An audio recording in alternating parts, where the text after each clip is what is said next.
Is the technology ready? Is everybody ready? This is the Secretary General, Mr. Guterres. He will be giving some remarks and then we'll be taking a few questions. Ladies and gentlemen, good afternoon.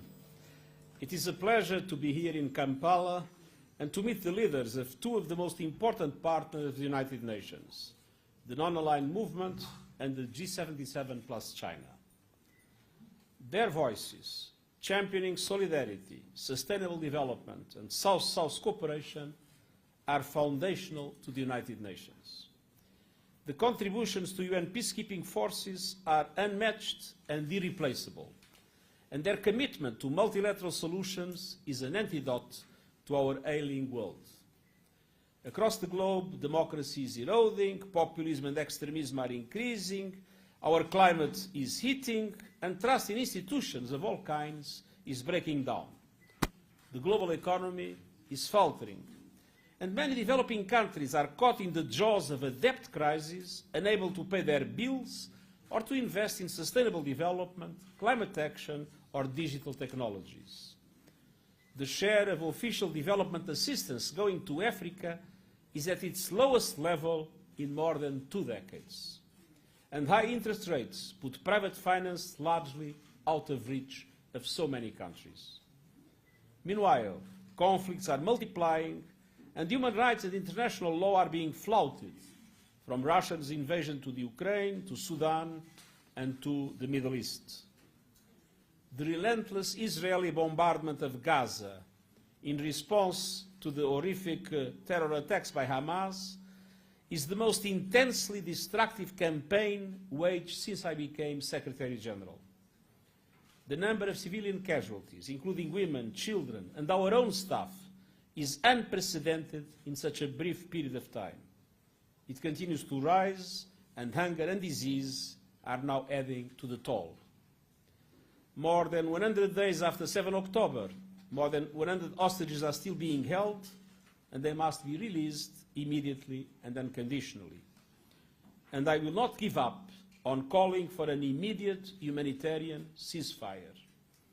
That is the only way to end this nightmare for civilians in Gaza, facilitate the release of all hostages, and prevent the conflict from engulfing the entire region. The refusal to accept the two-state solution for Israel and Palestinians and the denial of the right to statehood to the Palestinian people are unacceptable. This would indefinitely prolong a conflict that has become a major threat to global peace and security, exacerbate polarization, and embolden extremists everywhere. The right of the Palestinian people to build their own state must be recognized by all. Ladies and gentlemen of the press, my messages to the Non-Aligned Movement and the G77 plus China focused on renewed international efforts for peace, financing for sustainable development and climate action, and the need for urgent reforms to our multilateral institutions. From the United Nations Security Council to the Bretton Woods system, global institutions reflect the world that built them 80 years ago, when many African countries were still colonized. They are no longer fit for purpose. Security Council is stuck in a time warp. How can we accept that it still lacks a single African permanent member?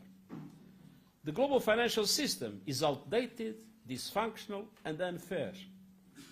This September, the United Nations will convene the Summit of the Future with a focus on updating these institutions so that they align with today's world and respond to today's challenges, notably to the vital interests of developing countries.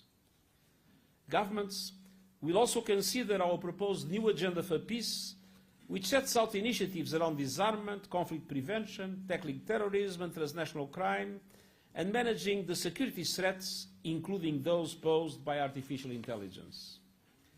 The new agenda for peace calls for a new generation of peace operations, including peace enforcement and counter-terrorism operations, led by regional partners, notably the African Union, but with a Security Council mandate and supported by guaranteed funding, including through UN-assessed contributions. I've been urging this for many years, and I welcome the Security Council's recent resolution in support. As a matter of fact, it does make sense to have peacekeeping operations where there is no peace to keep. We need peace-enforcing operations, African peace-enforcing operations, but properly supported by the international community. Ladies and gentlemen of the press, peace and sustainable development go hand in hand. Developing countries have a large and growing share of the global economy, but their representation in global financial institutions lags far behind. September Summit of the Future will consider ways to reform the global financial architecture and make it truly universal and responsive to today's global challenges. In the immediate term, we need urgent action on debt, including a reprieve for countries facing unsurmountable debt repayment obligations over the next 3 years.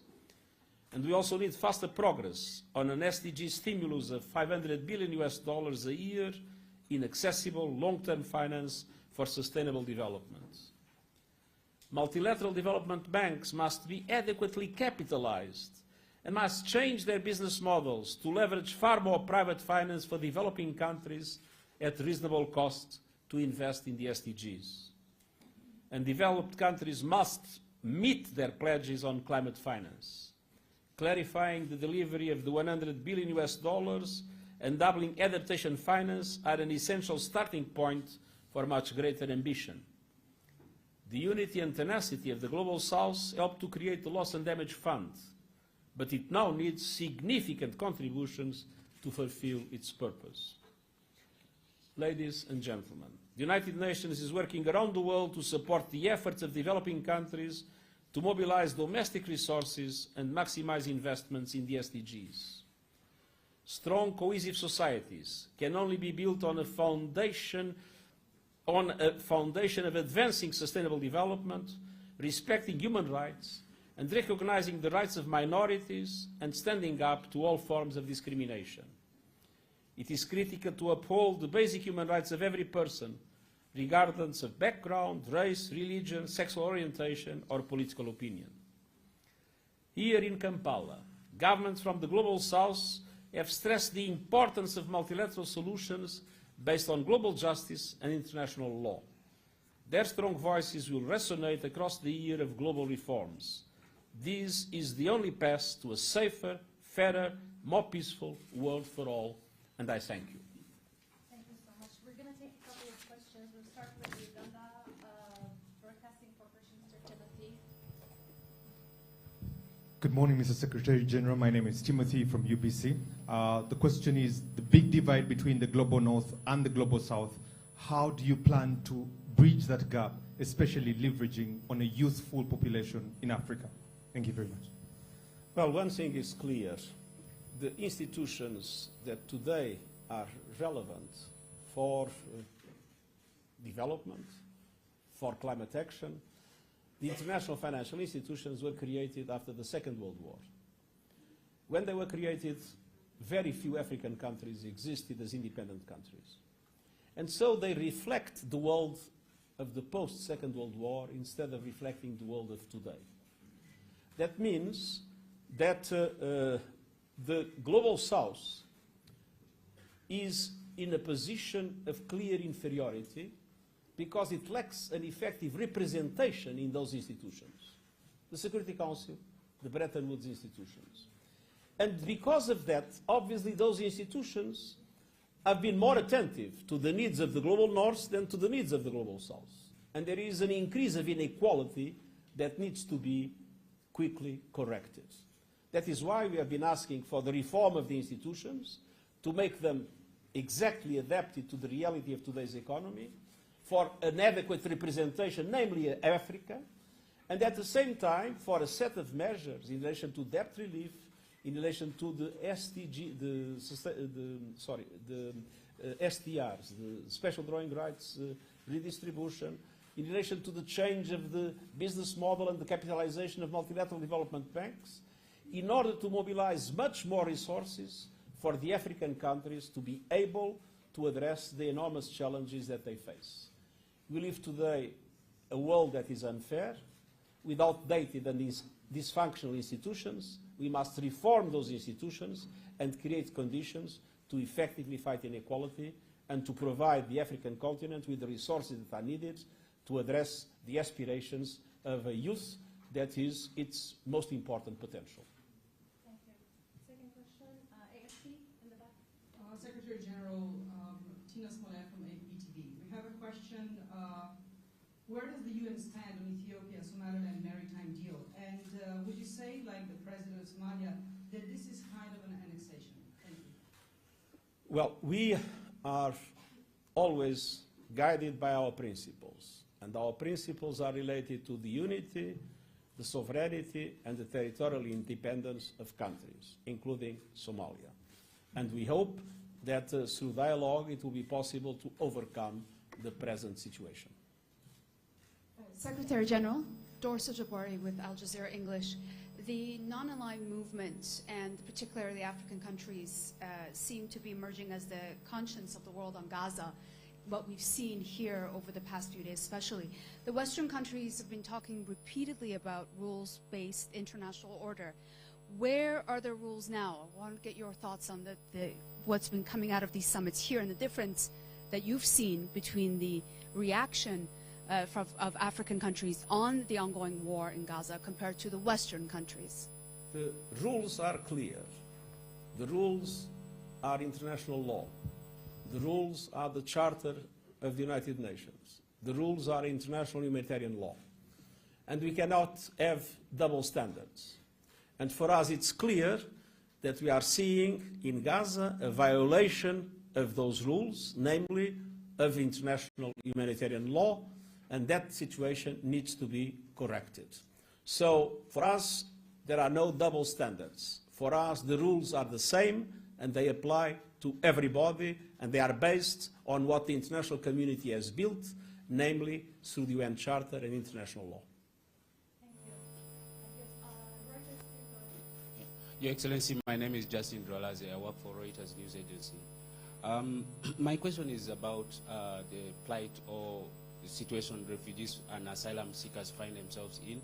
For instance, UK pushed to deport refugees or asylum seekers to Rwanda, and possibility that Ukrainian refugees in Europe could be drafted into the Ukrainian army.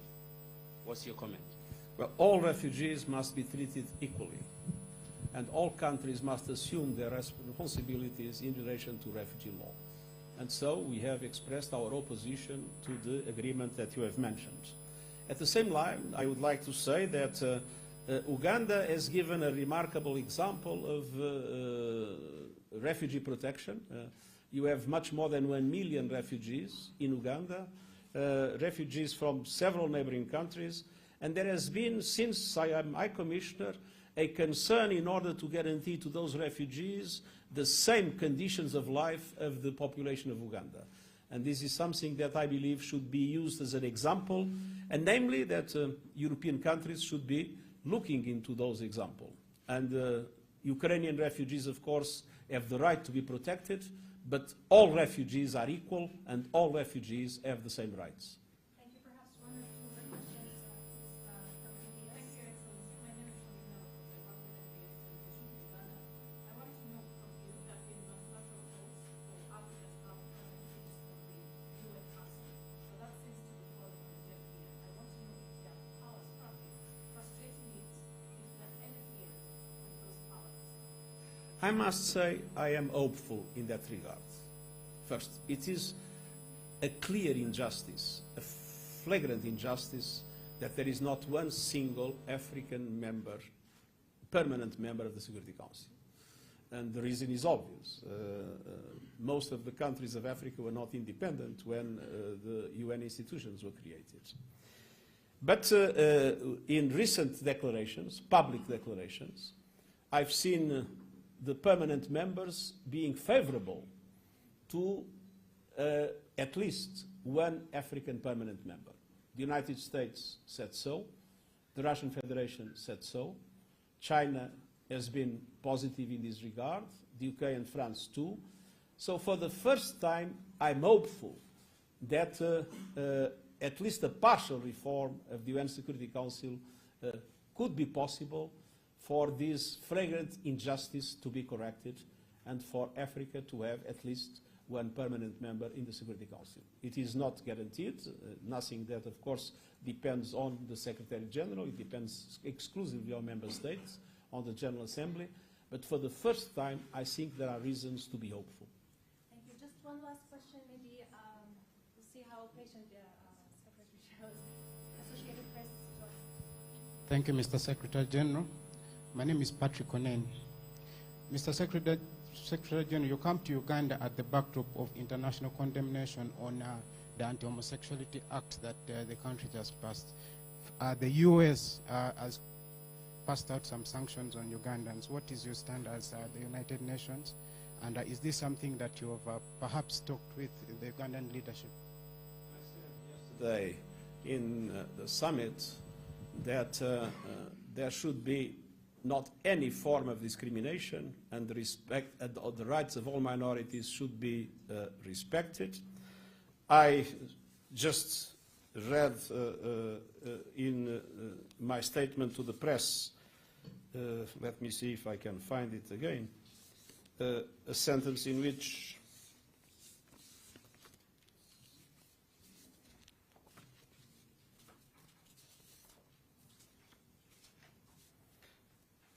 it is critical to uphold the basic human rights of every person, regardless of background, race, religion, sexual orientation, or political opinion. So my position is, in relation to this, very clear, and it's based on the principle of non-discrimination that must be respected by every country.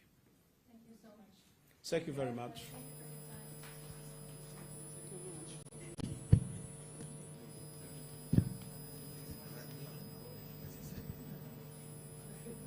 Thank you very much.